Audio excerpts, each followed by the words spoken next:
Welcome to the Mad About Mini Pads Hop. Today I'm diving into the challenge of using those often overlooked pads to create this 12 by 12 layout. These little pads might be small in size, but they pack a punch. Let's see what comes from these small treasures today. So I'm collecting my papers out of the pads that I have pulled from my stash, and I'm using some Bo Bunny, I'm using some Authentic, and I'm using some Prima Life, and I'm mixing them all together with some what ones are they? Yeah, Prima Life. I've got lots of Prima Life happening. So I'm going to pull these all out. I'm looking for ones that match the colors that I want to use, and we're going to push and match and mix it all together.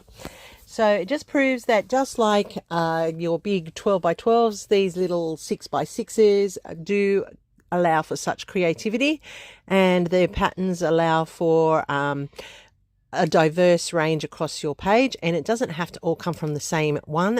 As long as the colors match your photos, it all works in the long run. So what I'm doing is I'm going to actually do like a patchwork type of grid type layout, and I'm just mixing and matching my papers at the moment and measuring to make sure that I get them in correctly. I want to include all the colors that are in my photo, and I want to map it out across the page so that it sits nicely and they hug the photo. So I like this one here. It's got a few little tags and some sayings and little quotes, and they're the right size for what I need just here. And I'm just going to tuck them all together first. So there's no real rhyme or reason to what I'm doing. I'm just patchworking it across, and I'm just putting them into place. Now, I do love that rustic one there that looks a bit muddy. It's got the blue in it, which is pulling in the blue of my husband's shirt. And then I've got the one there with the dots on it, and that's got the green from the green photos. So it's bringing all the colors into play, as well as keeping it that rustic, natural, heritage type of thing. These were photo of my daughter and my husband when we were at the Pioneer Village, and they were taking some time out. It really did get to be a hot day that day. And so with my husband's heart condition, he really does need to not necessarily walk so much in the heat, and that does require him at times to take extensive breaks. So my daughter was taking some time out as well, sitting with him. And I just snapped this photo, which is pretty unusual. I don't usually get him in photos. He doesn't like to get in the photos, but you know me, it's important. Got to be in that photo. If you weren't in the photo, you didn't do it. So I'm putting these around the layout, and I'm just mapping it out first. So I'm cutting them all different sizes so that they fit together and they fill in the gaps. It doesn't have to be exact, but pretty close is good so that I can get those even lines. But I'm not too worried because I will be embellishing as well, and that will cover up some of them. Mad About the Mini Pads is exactly that. We just use mini pads to create our layout, and it's a quite amazing how they can be converted into all those little pieces that you see on layouts that allow you to have the layering, the creativity, and the diversity in your color range and your supplies. I don't know about you, but I've got loads of mini pads that I've bought over the years. What about you? Is your stash full of mini pads? Do you have a minimal amount? Do you not use them at all? I'd like to know. Let me know in the comments down below. It's always good to share what people have and what they don't have, what they use them for. I used to use them when I made ATCs, and I used to use them when I made tags and dolls for my Julie Nutting dolls. So that's why I have so many of them.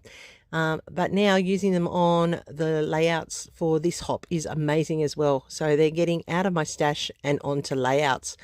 So what I'm doing now is I'm just going around the edges of all of those that you saw me cut and layer.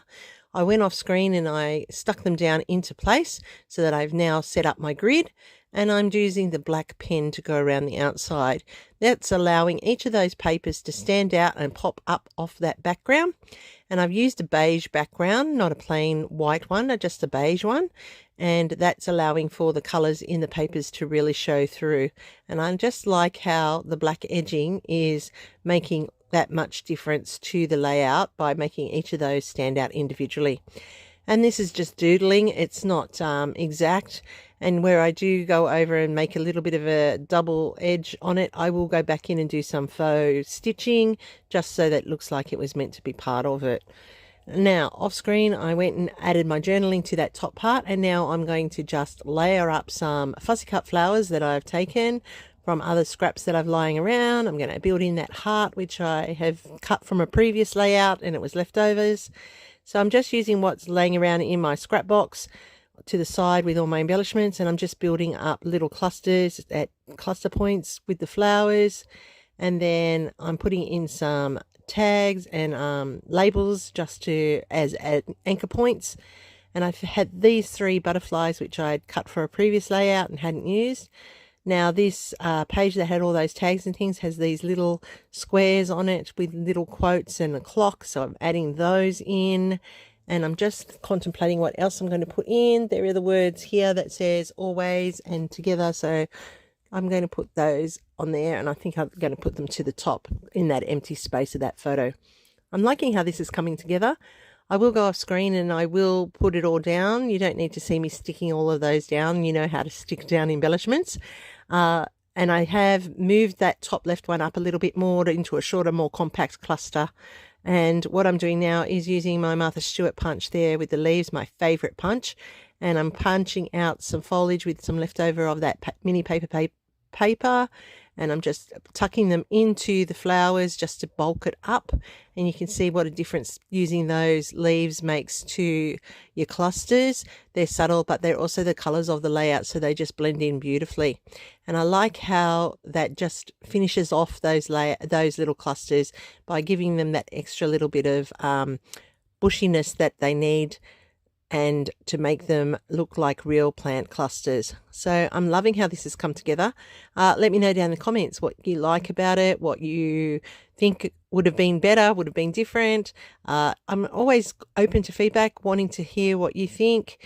I'm just putting in some puffy foam hearts that I have from a sticker sheet sitting to the side, and that's it pretty much. That was a mini pad papers from multiple pads that I've pulled together and created this 12 by 12 layout. I'm just finishing off, as I always do, with my Nuvo drops, setting up my visual triangle, and I'm using a pewter, and I just love how this has all come together. Just a single photo, capture a moment, and it is now in the album. Look at that, just a great little layout. There is a full playlist link down below. Go and check everybody out. There will be some amazing inspiration from those people. If I'm not doing it for you, perhaps one of them is. If I am, hit that subscribe button right now and give me a thumbs up. I really do appreciate everybody that comes in and gives me the feedback. Thanks to all my subscribers. I really am appreciative of it. And you know, if you're new to my channel, hopefully I've done enough to earn that thumbs up and a subscription from you. Stay tuned, everybody. Got lots more coming. I'm catching up and filling out my videos for you. Happy scrapping till next time, everybody. I'll see you real soon. And here's my next one that I think you should go and watch. I'll see you over there real soon.